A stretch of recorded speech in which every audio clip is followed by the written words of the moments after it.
Federal Drive is presented by GEHA, Government Employees Health Association, proudly providing health and dental benefits to federal employees and their families. Visit GEHA.com.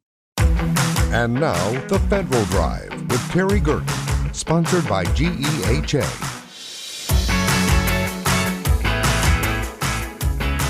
Welcome to the Federal Drive on Federal News Network. It's Wednesday, December 24th. I'm your host, Terry Gerton, and I'm glad you're here. Coming up on this hour of the Federal Drive, the start of a new year is the perfect time to reset your financial game plan. Plus, a sweeping NDAA change could strip away decades of cost rules for most defense contractors. Those stories and much more ahead during this hour of the Federal Drive. We begin with this. The Trump administration reshaped many agencies this year, but the General Services Administration became the focus point of many government-wide changes.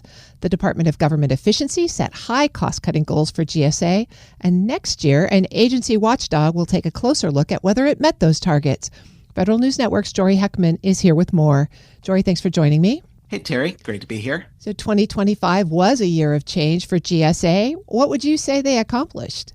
Yeah, it's been a big year for an agency that honestly, beyond our focus area, doesn't get a ton of headlines, but it has been getting an outsized amount of attention this year. It really has been front and center for the Trump administration's government efficiency agenda. There's a couple of things to focus on here, just reflecting the wide array of what GSA does. The one thing to focus on here is the rollout of artificial intelligence tools government-wide. GSA rolled out USAI this year. It's a generative AI tool that they have made available to other agencies to get the federal workforce acquainted with these tools, to at some point use these tools to make them more efficient, get more work done, and ultimately, kind of accelerate the doing more with less mantra of there have been so many cuts to the federal workforce. And so this trying to be a force multiplier for the employees that are still at these agencies. That's one focus area. Another has been the downsizing of federal real estate. GSA, through its public building service, is the landlord for so much of the government. They provide owned and leased buildings for various agencies. And so there's been a focus there on cutting leases and reducing the portfolio of buildings that GSA owns. And finally, there's this focus on GSA's OneGov effort, its effort to ink a lot of government-wide deals with tech companies, trying to use the collective buying power of the federal government to negotiate better prices than what agencies have been able to do on their own. As you just articulated, GSA has really sort of been the center of the universe on acquisition reform for this year, but at the same time, they've lost a lot of their own workforce. Have they been able to meet their efficiency goals in 2025? There's no clear answer to this. In some areas, there has been more success than others. At recent conferences, I've heard from current and former GSA folks where, at least on the OneGov effort, they say that this is something that there is bipartisan buy-in to, that this is something that idea-wise has been bandied about for a while. And so this is the Trump administration trying to realize that goal going forward. And one other thing here is that the real estate side of things, that has been a more complicated picture. What we've seen recently from congressional hearings is that GSA eliminated 260 leases this year. That is a number that was higher, as we saw with DOGE updates earlier in the year. That number was at one point somewhere in the neighborhood of 350 leases terminated. And much earlier this year, GSA set its sights on terminating close to 1,000 leases. It was somewhere in the neighborhood of somewhere north of 900 leases. And this is what they have to show for that. And it's worth pointing out that GSA's watchdog, its Inspector General Office, is actually going to take a closer look at how close it got to these targets next year. These are front and center for GSA, for the IG's oversight priorities that they've spelled out here. The IG says they will take a look at GSA's efficiencies with the lease terminations, and also whether GSA was efficient in winding down its tech shop 18F. That no longer exists. That was closed down early this year. And what 18F employees have said, and what the IG is concerned about, is that the 18F was involved in millions of dollars of contracts, tens of millions of dollars of projects for other agencies, and they were severed pretty abruptly. And so there's no clear wind down whether these projects were ever delivered to agencies in the scope that they were intended to be. So a lot to determine going forward on that. It sounds like some of these things may be a little bit harder in execution than they expected when they started, but efficiency is not the only measure. We like to look at effectiveness too. So as you think about effectiveness, what's coming up for GSA? What's coming up for GSA? They are working on a lot of the goals spelled out in the recent president's management agenda. When you look at some of the items that are spelled out here, leveraging technology to deliver faster, more secure services, reducing the number of confusing government websites, reducing waste through artificial intelligence, optimizing the federal real estate portfolio, and efficiently deploying the buying power of the federal government. Those are all things that GSA works on. That's its bread and butter. On one of those goals, at least, the reducing of federal websites, we did report earlier this year that GSA is looking at this, that they've considered eliminating hundreds of websites across the .gov domain.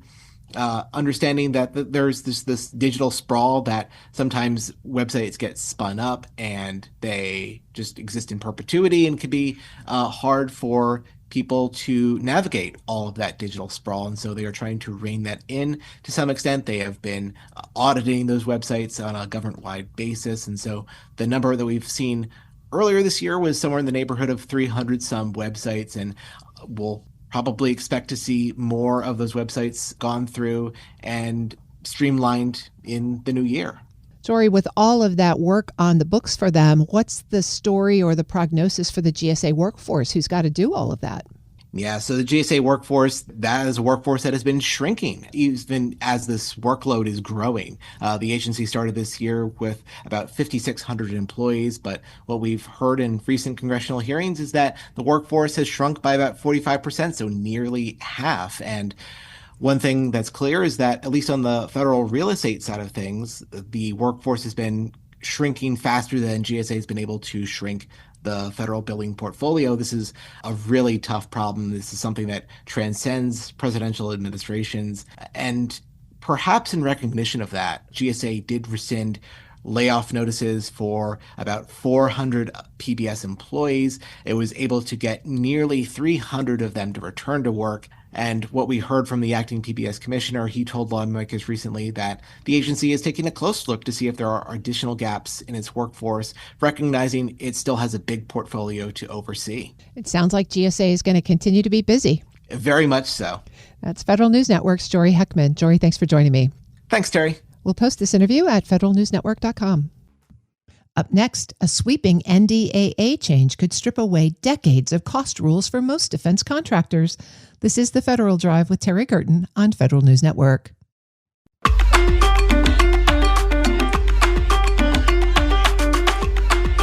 Welcome back to the Federal Drive with Terry Gerton on Federal News Network.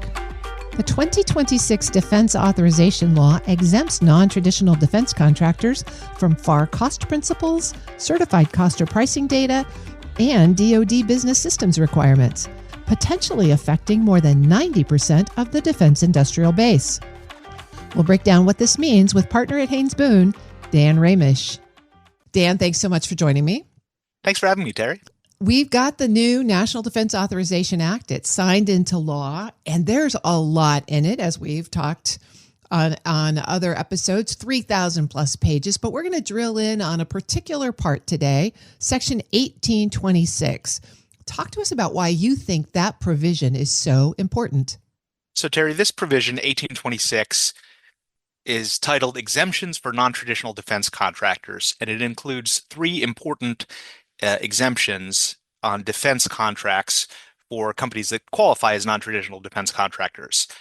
Those companies will be exempt from the FAR Part 31 cost principles, certified cost or pricing data requirements under the Truth in Negotiations Act, and then contractor business systems requirements. And there are provisions that allow for the head of contracting activity or their delegate to waive exemptions or modify or partially apply them, but those are unlikely to be used that much because there's a requirement to notify Congress when they use that authority. And notably, these exemptions don't apply to civilian agency contracts, only defense agency contracts. There are some questions about how that'll be implemented, but this provision is very important because it's very broad in scope.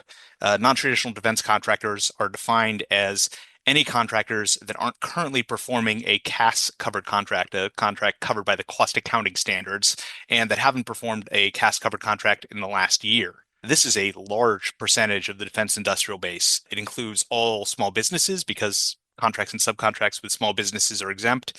But broader than that, George Mason's Baroni Center for Government Contracting estimated earlier this year that only 7.5% of the defense industrial base could not qualify as a non-traditional defense contractor. So this is very broad in scope of coverage for defense industrial base companies.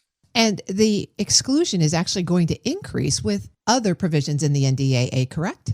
Yes. So there are also threshold increases under the cost accounting standards. There is an increase on the individual contracts that are subject to CAS. It used to be that there was a trigger contract mechanism, and some contracts as low in value as $2.5 million would be covered. Now, the new threshold for individual contracts will be $35 million. And then there's a second threshold for full CAS coverage, which includes all of the cost accounting standards, and that increased from $50 million to $100 million. So the number of companies that are subject to full CAS coverage will be even lower after these threshold increases go through. So pretty clearly, if you're working in the defense contracting space, you're going to need to read these provisions in close detail. But let's take the three exemptions that you talked about and kind of walk through them one at a time. Let's first talk about the cost principles. What are they and when do they apply? So the contract cost principles that are in FAR Part 31 govern the costs that the government will pay under cost reimbursement contracts and other flexibly priced contracts. And the government also looks to the cost principles when they're negotiating fixed price contracts when cost analysis is required, although for fixed price contracts, the cost principles aren't binding on the contractor. So really, we're talking about cost reimbursement contracts primarily. And the government in a cost reimbursable contract agrees to pay the contractor based on the contractor's actual incurred costs, typically with an added fee, rather than based on fixed prices. And the government uses cost type contracts when there are significant risks of, uncertainty in contract performance, when they can't define what's going to be needed under the contract with sufficient certainty. And the government assumes the risk of cost increases or overruns, and in contrast to a fixed price contract where the contractor bears the cost risk. But in these scenarios, the government uses the cost principles to tell the contractor what contract costs it will or will not cover. And so as part of this, there are various unallowable costs that the government says as a matter of policy they won't pay for. So the most famous of these is alcoholic beverages. Alcohol has been an unallowable cost since 1986. Other common examples are lobbying and political activity expenses or entertainment costs like sports or concert tickets. There are other types of costs like legal costs or compensation costs that aren't strictly prohibitive, but have kind of complicated rules for how to recover the costs and when the costs are allowable. So these are complicated rules and challenging to follow. They require complex policies and procedures and training on the part of contractors to make sure that they aren't charging the government costs that they aren't allowed to. So being relieved of this burden is significant.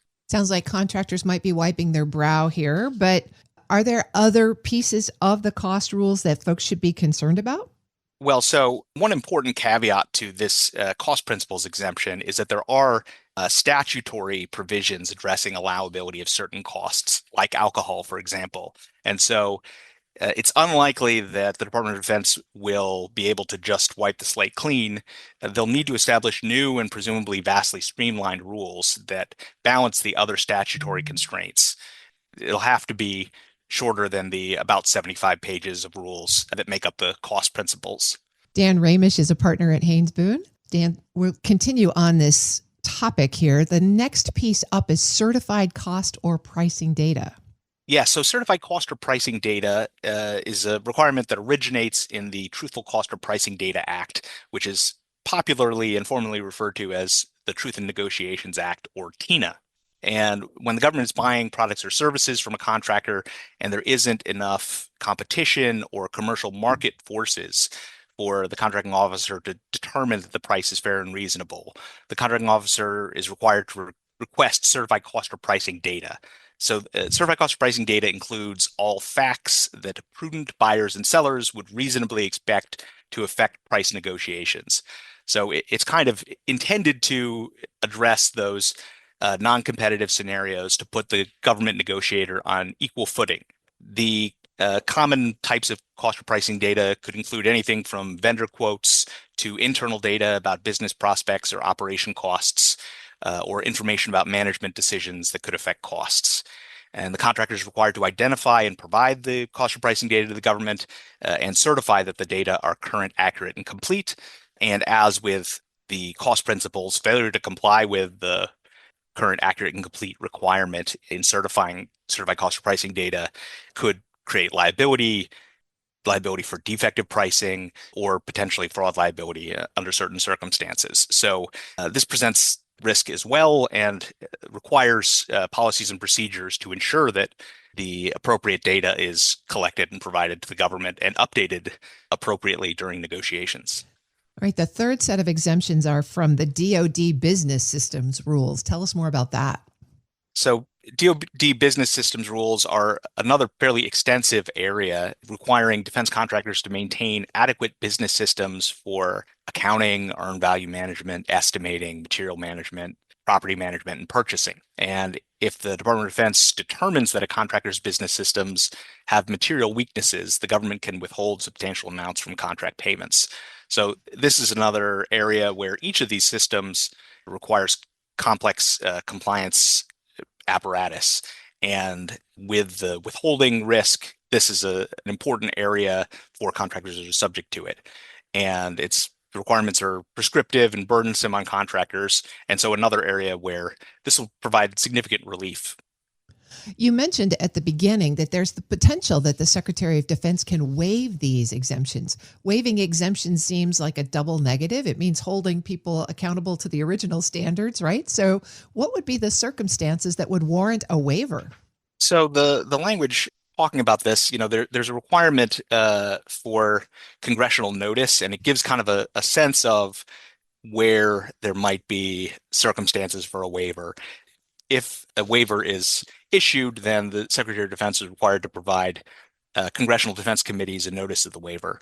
And that notice is required to include a discussion of efforts made to adapt the acquisition approach for the product or service with respect to which such waiver was granted.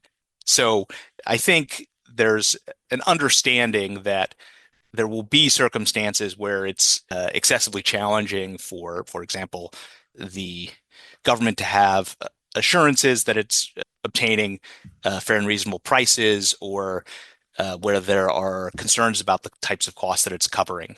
And so there is this kind of escape valve.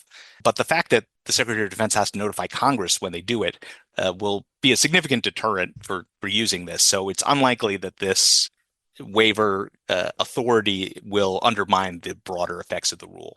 I've been speaking with Dan Ramish. He's a partner at Haynes Boone. Dan, I really appreciate the detailed walk through this important legislation.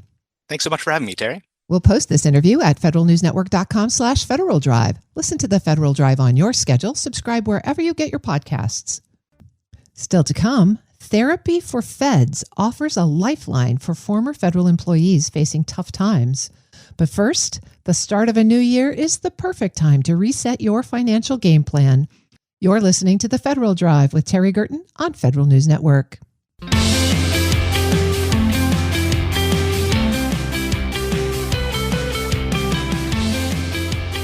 Welcome back to the Federal Drive with Terry Gerton on Federal News Network. From TSP contributions to investment choices and building a stronger safety net, a few smart moves now can set federal employees up for confidence all year long. Certified financial planner Tiago Gleeger joins me with helpful hints to building a strong financial plan. Tiago, it's great to have you. Hey, Terry. Good to be here. As we're we're looking forward to January, it's a new year, new resolutions. One of those resolutions is often financial wellness as opposed to just health and wellness. So let's talk about why this is such an important moment for federal employees to be thinking about resetting their financial picture. Yeah, Terry, the new year always brings a fresh start, and it's a really good time to reset and look at the financial plan because there's new limits for the TSP. There's a new year that you get to plan for in terms of your expenses and budgets. So there's things we can look at like your investments and how you're doing on savings and really make sure that you're still on track for some of the other goals that you set yourself. So lots that we can talk about. Well, this last year certainly was turbulent and maybe caused some folks to reconsider their financial perspective. Let's start with TSP. What are the new rules about TSP and what should employees be thinking about as they plan their TSP contributions? So as we look to the first paycheck that feds are going to receive in 2026, it's a good time to review that contribution because in this new year, the limit is going to get bumped a little bit. So we're going to $24,500 for the employee contribution. And for anyone who's over 50, you have the catch-up contribution, which now for next year is going to be $8,000. Okay, so the big difference here, Terry, between this year and next year is that now there's a new rule in place that says if you earn over $150,000, that catch-up amount that you used to be able to put into traditional TSP and defer the taxes, now you're going to have to put that into the Roth. Okay, so it does mean you're going to pay taxes on that money right now, but you do get to enjoy that tax-free growth later. For anyone who is a little bit older than 50, so between 60 and 63, it's a weird range in there, you can actually do what we now call the super catch-up contribution. So it's a very new rule as well. And that additional contribution, and it ranges depending on how old you are in that range, you can put as much as almost $36,000 into the TSP for next year. So that's really good for anyone who maybe the kids are out of the house at this point, you're empty nesting, and now you don't have so much expenses. You can focus on saving for retirement more seriously. That's a really good opportunity to revisit that. And does that super catch up for us older folks also have to go into the Roth? I believe the answer is yes, because it counts as a catch-up, and this new rule talks about the catch-up amount all having to go into this after-tax bucket, no longer being deducted as a pre-tax deduction. Got it. So thinking about how much you're contributing is one facet of your TSP. Thinking about what you contribute to is the other. Certainly the stock market had a pretty good run in 2025. How should people be thinking about their portfolio mix in the TSP coming into 2026? That's such a hard one, right? Because we all want to be aggressive investors when the markets are doing well. We all want to be conservative investors when the markets are rocky. And I encourage federal employees to look at their investment decisions from within the context of a financial plan. Okay, so for example, when we think about volatility in the markets, that's the growth that gives us long term. But that same volatility short term equals risk. And so for someone who is going to be looking at possibly retiring here in the next maybe few years, you really have to be careful with how much you have in the CS&I funds because those can be very volatile. That's the stock market. If the markets start declining, you might not have enough time to be able to recover from that market crash if you're all of a sudden going to start using your TSP for retirement. So the F fund and G fund can be a good solution for this. I like the easy button in the TSP, Terry, the life cycle funds. That really, you can pick the alignment with your retirement date. Just know that it's going to be a little more conservative for the long term, but it does help you not miss being too conservative. Does it make sense to have a mix across the funds so that you balance risk and reward? Sure, absolutely. I think that there's always some part of the portfolio that has to be inflation fighting. We call that the silent retirement killer, right? Our money can never purchase as much as we really want it in the long term. So stocks give us that inflation fighting, but we need money in the short term, like the G fund or the F fund that is safer and more diversified. And that's where the life cycle can be very helpful. It does the pre-allocation for you. The closer you are to the date, the more conservative it's going to be. I'm speaking with Tiago Gleeger, certified financial planner with RMG Financial Advisors of Maryland. So, Tiago, on top of TSP, it's time to rethink budgets, always as you come into a new year, one of my least favorite financial tasks. This past year for federal employees certainly posed a lot of uncertainty and risk. Shutdown multiplied that. How should people be thinking about budgeting as they begin the new year? Yeah, Terry, even as a financial planner, I don't like budgeting either. I don't think it's something anyone really enjoys doing. And what has really been helpful for us is to use the word intentional spending instead. That makes it feel like it's a more positive component. And so when we think about how do we want to be intentional about our spending, we want to look at, are we set up for a potential emergency? As you mentioned, this was a big year that really brought that detail to importance and brought it to light. How are we covering our short-term expenses if something happens? What do we call short-term? An emergency savings, anywhere between 3 to 6 months of all of your living expenses. Honestly, before anybody is going to be investing and putting more money in the TSP, you have to have that emergency savings set up. And so then you think about, okay, well, am I still spending reasonably throughout the year? What about a potential car maybe I have to buy, or there's a renovation I have to do, or a medical procedure I've been putting off? These are expenses you want to think about ahead of time so that you have the cash ready and waiting for you. Again, not invested in the markets, because the more risk you take in the markets, you can't align their timing with your timing. So you want to use things like cash, CDs, or bonds. One of the big inflationary aspects of a typical family budget is healthcare premiums, and federal employees saw growth there as well coming into 2026. What should they be thinking about with respect to healthcare? Yeah, Terry, this is such a difficult conversation because it is so challenging to solve the healthcare issue that we have. And premiums just keep adjusting every year because of how fast the cost of healthcare inflation is. When we look at regular inflation, it's between 2.5 long term. Healthcare is almost twice that. So we have to be thinking about how are we going to take care of ourselves. And one of the greatest underutilized tools that federal employees have is the FSA account. You don't need to be in a high deductible medical plan to use an FSA. And an FSA is essentially money you get to put into this account. You get deducted from your taxes, that amount that you put in there, and then you get to use the money completely tax-free on things that you would have spent money for medical expenses anyway, like Band-Aids or going to see your primary care physician or the dentist or anything like that. So I think the limit is about $3,000 for the year, which is a pretty big chunk that now you get to save totally on taxes by using that tool. So, Tiago, you kindly changed the word from budgeting to intentional spending. How should people be thinking about getting a really good handle on what they are spending? Is that looking at your credit card on a monthly basis, or what practice do you recommend? I have found, Terry, that looking at a month-to-month budgeting system can be kind of challenging. I find it hard to remember what I had expenses on last week. So for me, and for a lot of our clients, doing a weekly check-in with yourself tends to work really well, because you can say, how did I do this week? And how can I do better next week? We also like to break things down into what are our absolute needs versus our discretionary spending. So discretionary spending are things like, hey, how many times are we going to dine out this week or this month?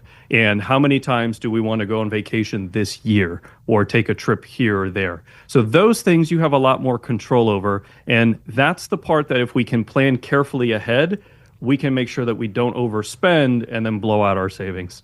We've covered a lot of ground in these few minutes. What is one thing you want listeners to keep at the top of their mind regarding financial planning as they come into 2026? I would say that starting the year strong in financial planning is about being intentional. It really is never doing all of the things at once, rather just creating some key habits and putting those things in place day after day so that you can have that confident financial future and stability throughout the year. More of a marathon than a sprint. You're right. I've been speaking with certified financial planner Tiago Glieger of RMG Financial Advisors in Rockville, Maryland. Tiago, thank you so much. Thanks, Terry. We'll post this interview at federalnewsnetwork.com/Federal Drive. Subscribe to the Federal Drive wherever you get your podcasts. Coming up next, Therapy for Feds offers a lifeline for former federal employees facing tough times. This is the Federal Drive with Terry Gerton on Federal News Network.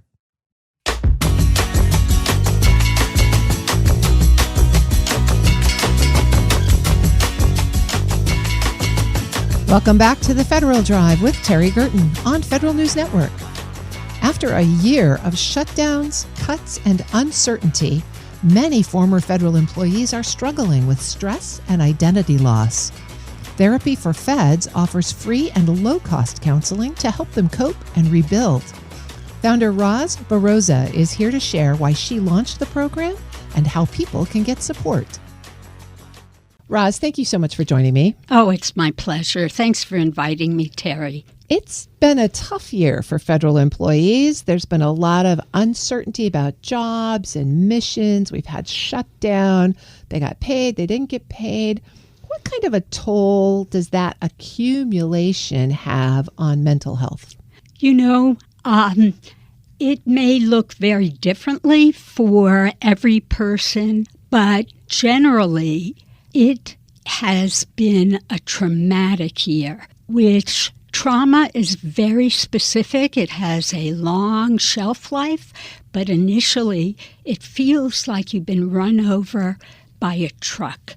You're disoriented. You could be in freeze. This is not just a financial loss. It's a multifaceted loss, almost as though a tsunami took everything. And internally, you lose your identity, you lose your future as you always assumed it would be. The toll for this is huge. How does it manifest itself for folks on a day-to-day basis? As I said, Terry, it's really different for people. Some people don't feel it. They just start doing what they need to do. Other people cannot get out of bed. Many people feel panicky. We saw that in the Washington Post article in March. There was an article about the effects on the federal employees, and they talked about suicide in that report. So we're taking all of that, and now we're coming into a holiday period, which is always stressful in some way, shape, or form. But for folks who've lived through these last 9 or 10 months, and now maybe coming into the holidays with financial uncertainty, job uncertainty, how does that compound the situation? It compounds it a great deal because you come into this time of year when you had particular traditions that might have been not felt like a financial cost, but this year cannot be. You can't do the same things you've always done. It's very painful. You can't buy your kids everything you wanted to buy them. That is a reminder, not just your thinking brain, but your whole nervous system. So it takes a lot of energy, and people can feel very exhausted. Well, tell us about Therapy for Feds and why you launched this initiative for former federal employees. Yeah, well, I launched it around May of last year, and I grew up around Washington, D.C., the government. Everybody worked for the government. Everybody's parents worked for the government. That's our industry here. And it felt like this can't be happening. The numbers that were predicted, but they started to happen. These huge, massive layoffs. And honestly, Terry, it was an effort to deal with my own despair. I needed to do something. And I looked for a while to see, is there another organization who's doing something that's really focused on the mental health of these government employees? And nothing was there. So I just started posting on websites. I'm speaking with Roz Barroza. She's the founder of Therapy for Feds. Roz, tell us about the programs that you offer and how it makes mental health therapy accessible, maybe for people who've lost their jobs or who might be struggling financially. Sure. Well, Therapy for Feds is sort of like a clearinghouse where somebody who has lost their job because of this administration's policies, so that's in 2025, can seek help from a licensed mental health therapist at either no cost or maximum cost of $35 per hour, 5 sessions. And at the end of those 5 sessions, they can either continue, they can use their insurance if they have it. It's up to the therapist and the person that is seeking the service. We also have partnered with an organization called Give an Hour, which also has been in existence since after 9/11. And so they're longstanding, and their mission is to give free health care to those in the military, people who have been victims of fraud, financial fraud, and people with rare illnesses. So we are working together to promote, and also if any of our people can draw from their pool of therapists, we're using the same pool. Do you find with the former federal employees any resistance to seek mental health therapy? You know, I don't really have a handle on that. I have a handle on the huge numbers that want it, that are at some time during this year, like after the CDC in Georgia, I received huge numbers of people who needed, and they would email me about being desperate to get some help. And at that time, I had 2 therapists in Georgia. You have to have somebody who is licensed in your state. So I have a huge effort out to get licensed therapists to join our network. Tell us about how therapists who are interested can partner with you. Well, they can go to my site, which is Therapy for, and that's number 4, Feds, and they can register on the site. And it's very quick to register. You have to, as I say, be licensed, have malpractice insurance, and we will. And what happens then is those that are seeking therapy go to their state, and they can choose somebody who's licensed in their state. And for someone who's listening who might feel overwhelmed themselves right now, what's the first step they can take to get help? Same. Go to therapyforfeds.org, and there's a section there that says seeking a therapist.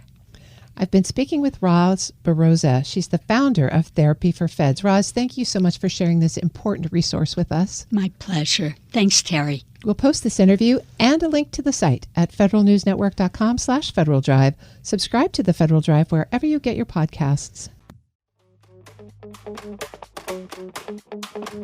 The Federal Drive with Terry Gerton is produced by Eric White and Michelle Sandiford. Our web editors are Daisy Thornton and Stephanie Wright. For the latest updates, stay with federalnewsnetwork.com or follow us on Facebook, YouTube, and LinkedIn. Up next, the top national headlines from CBS News and the Federal Newscast. I'm Terry Gerton. Thanks for listening.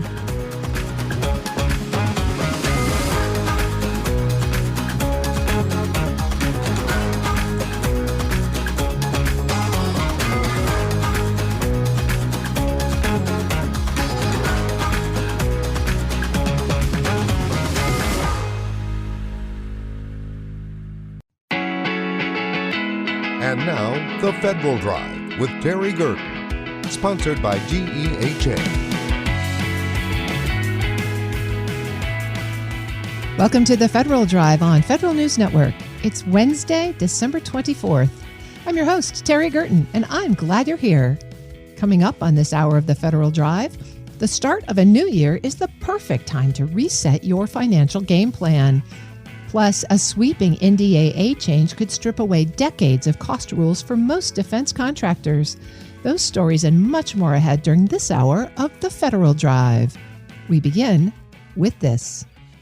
After a tumultuous year for the federal workforce, many feds are in a much different position now than they were at the start of 2025. The Trump administration's workforce reductions hit some agencies harder than others, but no matter which way you slice it, the loss of 300,000 employees has significantly reshaped government. Here with more on this is Federal News Network's Drew Friedman. Drew, thanks for being here. Of course. Thanks for having me, Terry. When you add up all of the numbers, what were the actual reduction numbers this year? The numbers actually exceeded what the Trump administration had set out to do. If you remember, over the summer, OPM Director Scott Cooper estimated that about 300,000 federal employees would exit the government by the end of the year. And we're at about 317,000, according to a more recent blog post from Director Cooper. In total, that's a reduction of 13.7% if we're counting from around this time last year now to December of 2025. But coupled with also some amount of hiring over the course of the year, 68,000 federal employees who joined government, there's been a net decrease of about just under 11%. So we've seen this through the reductions through various means. There's been reductions in force. There's been the probationary firings from the beginning of the year. And then, of course, the really big one has been the deferred resignation program.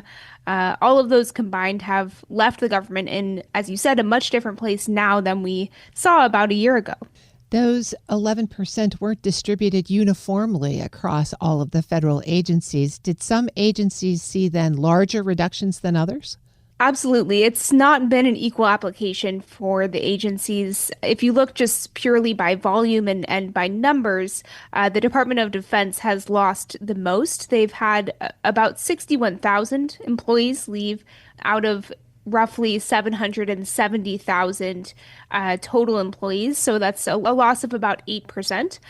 Second up is the Treasury Department. We've seen some really significant workforce reductions at the IRS, and they've lost about a quarter of their workforce, whether it's through the Treasury Department overall or IRS specifically. Both have seen that roughly quarter, 25% or so cut to their workforce. And then third, just again by volume, is the Department of Agriculture, and they've lost about 21,000 or so employees this year. That's a 22% decrease to their staffing levels. So, those are the highest by number, as I said, but there's also other agencies. You may know these, they've been in the headlines a lot. The USAID and then also the Education Department have seen much more significant cuts by ratio. So it really depends on which way you kind of look at it, but it's not an equal application, as I said. Over the course of the year, everybody's had something to say about these reductions. Talk to us specifically about what Trump administration officials have said about these workforce reductions. Some of the words you'll hear are very familiar among a lot of Trump administration officials. They talk about things like efficiency and accountability and holding people more accountable to the president's priorities. So it's not only a reduction in size of the government's workforce, but also in the policies and the way that everything is run as well. I mentioned OPM Director Scott Cooper earlier, and he's been very vocal about a lot of these shifts in the workforce. He's touted what he says has been a large number of voluntary reductions by way of the DRP, and there have been a lot of other administration officials who have said the same thing, where it's mostly people leaving through these voluntary means. That's obviously had some pushback and disagreements from a lot of other people, including those who left the government themselves. Generally, I think there's just been a very consistent dialogue among Trump administration officials on this topic. Eric Uland, who's OMB Deputy Director for Management, he says also that, it's a right sizing rather than just a staff decrease. So I think we're going to see a lot of these similar topics and similar rhetoric continue to come up going forward. You mentioned that the rhetoric from the administration might not match the perspective from the workforce itself. Tell us about that. You've led a lot of Federal News Network surveys on this topic. There have been a lot of federal employees this year who have taken DRP. When I've spoken to them over time, or just people who have written into us, filled out our surveys, they say that they felt like they had no other option than to take the DRP and feel that they were threatened in such a way where if they had stayed, they feared being fired regardless of what happened. So it seems like a lot of people do feel like that's not really the correct way to go about it, even though technically on paper the DRP is a voluntary option. Representative James Walkinshaw from Virginia talked a little bit about this too recently. He says, federal employees have seen DOJ, they've watched agencies shuttered, they've seen threats of reductions in force, and the 5 things emails, all these different things over, the course of this last year. And he believes that, in his words, the fork in the road option, the DRP, was coercion. The Partnership for Public Services, Max Stier, has called it a forced exodus, saying that it's going to leave dangerous gaps in key federal services. And there's been a really significant loss of expertise as a result. So there's a lot of different ways that, people are wording this, but ultimately there are many who disagree that the DRP and that a lot of these reductions were voluntary, so to speak. You could say that the reductions were putting the cart before the horse.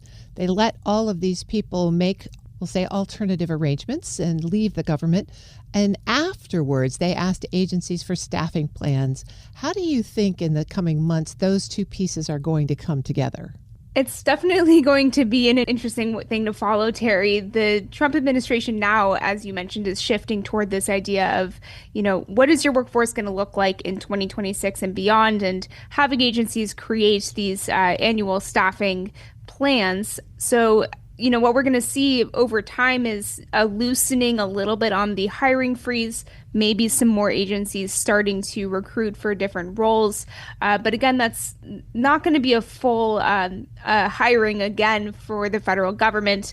There's going to be a lot more political leader involvement. It's going to have to be approved by OPM, OMB, all the staffing changes going forward. So even though, yes, the hiring freeze is starting to lift and maybe we're not going to see as significant of reductions going forward, it's definitely going to be reshaped into the new year as well. That's Federal News Network's Drew Friedman. You can find her story at federalnewsnetwork.com. Up next, a sweeping NDAA change that could strip away decades of cost rules for most defense contractors. This is the Federal Drive with Terry Gerton on Federal News Network.